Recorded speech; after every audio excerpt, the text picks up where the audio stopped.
అందరికీ నమస్కారం అండి. జేడీ వరల్డ్ యూట్యూబ్ ఛానల్కు స్వాగతం. నేను ఈరోజు చేయబోయే రెసిపీ శనగపప్పు కూర అండి. ఇది రైస్లోకి చపాతీలోకి కూడా చాలా బాగుంటుంది. ముందుగా పొద్దున్నే కూర చేయాలంటే రాత్రే నానబెట్టుకుంటే కనీసం ఒక 5-6 గంటలన్నా నానబెడితే పప్పు చక్కగా మెత్తగా పులుపు లేకుండా ఉంటుందండి. శనగపప్పు నానబెట్టాను. కనీసం 5 గంటలన్నా నానబెట్టాలండి. అది కడిగి తగినన్ని వాటర్ పోసి ఉడికించుకోవాలండి.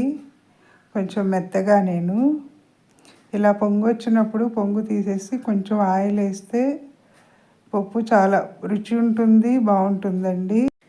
కుక్కర్లో ఉడికించుకుంటే ఒక విజిల్ వస్తే చాలండి. లేదంటే 2-3 వచ్చినాయంటే మెత్తగా పేస్ట్ అయిపోతుంది.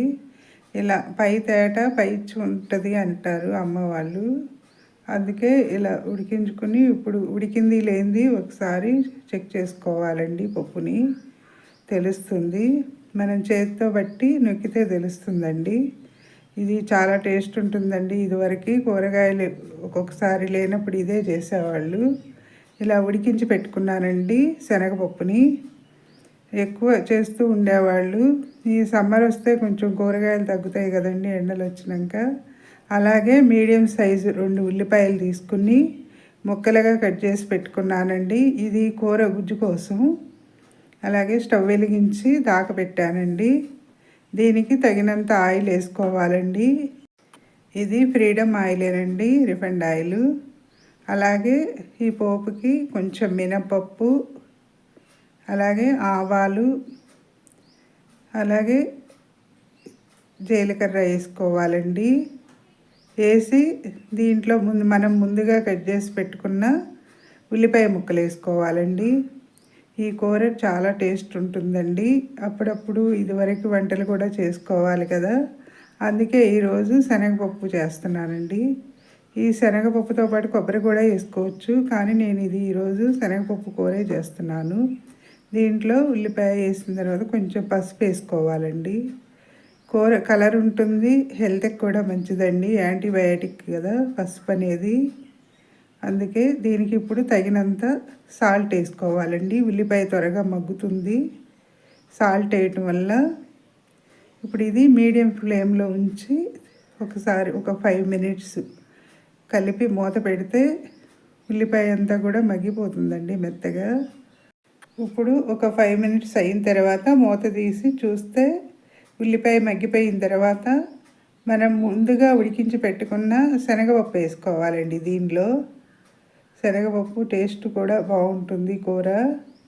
అలాగే చూడాలండి ఒకసారి. ఆయిల్ పైకి వస్తే ఆల్మోస్ట్ అయిపోయినట్టేను, ఉల్లిపాయ మగ్గిపోయినట్టేనండి. ఇప్పుడు దీన్ని మొత్తం కూడా కలుపుకోవాలి. ఇలాగా అడుగంట నీకోకుండా చూసుకోవాలండి. ఎప్పుడు కూడా మనం వండే 10 నిమిషాల కూర కోసం దగ్గరుండి చేస్తే టేస్ట్ కూడా చాలా బాగుంటుందండి. అలాగే ఇప్పుడు మనం ఉడికించి పెట్టుకున్న శనగపప్పు వేసుకోవాలి దీనిలో. ఇది పూర్వం వంటేనండి, అమ్మమ్మల కాలం నాటిదేను. ఇది తరచూ చేస్తూ ఉంటారు. సమ్మర్ వస్తే కనుక ఇంకా బాగా చేస్తారండి. అప్పుడు కూరగాయలు కొంచెం తక్కువ ఉంటాయి కదా. దీనిలో వాటర్ కూడా కట్టులాగా కాస్తారండి, ఎక్కువ ఉంటే కనుక. తక్కువ ఉంటే ఈ కూరలోనే యూజ్ చేస్తారు. ఇప్పుడు ఒక 1/2 స్పూను అల్లం వెల్లుల్లి పేస్ట్ వేసానండి.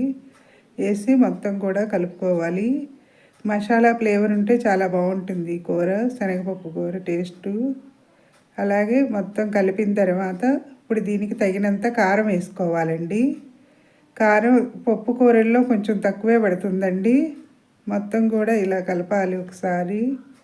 ఈ వీడియో ఎడిటింగ్ వాయిస్ ఓవర్ ఇవ్వటానికి ఇప్పుడు పప్పులో ఉన్న నీళ్ళు కొంచెం పోస్తే కూర గుజ్జుగా ఉంటుందండి. గ్రేవీకి కలుపుకోవటానికి ఉంటుంది రైస్లోకి, అలాగే చపాతీలో కూడా బాగుంటుంది. ఈ శివరాత్రి పనులు ఉండటం మూలంగా జేసీబీతో చెట్లు అవి పడేస్తున్నారండి, రోడ్లు చక్కగా చేస్తున్నారు. ఆ సౌండ్స్ వస్తున్నాయని ఇప్పుడు వరకు వాయిస్ ఓవర్ ఇవ్వలేదు. చివరిగా అయిపోయిందండి. కొత్తిమీర వేసి తర్వాత ఒక 1/2 స్పూను గరం మసాలా వేసుకోవాలండి. వేసి మూత పెట్టేస్తే అయిపోయినట్టేనండి శనగపప్పు కూర. సబ్స్క్రైబర్స్ పెరగటం లేదండి, సబ్స్క్రైబ్ చేయండి. మరిన్ని వీడియోస్ చేస్తానండి. నేను చేసే రెసిపీస్ ఎలా ఉన్నాయో మీరు కూడా చేసి కామెంట్స్లో పెట్టండి. మరిన్ని చేస్తాను. కుకింగ్ అంటే చాలా ఇష్టం అండి. చేయాలన్నా కూడా ఇంట్రెస్ట్ రావట్లేదు. ఇంకా ముందు ముందు మరిన్ని వీడియోస్ చేద్దాం అనుకుంటున్నాను. సబ్స్క్రైబర్స్ పెరగటం లేదండి. సబ్స్క్రైబ్ చేయకపోతే కనుక వీడియో చూసిన వెంటనే సబ్స్క్రైబ్ చేయండి.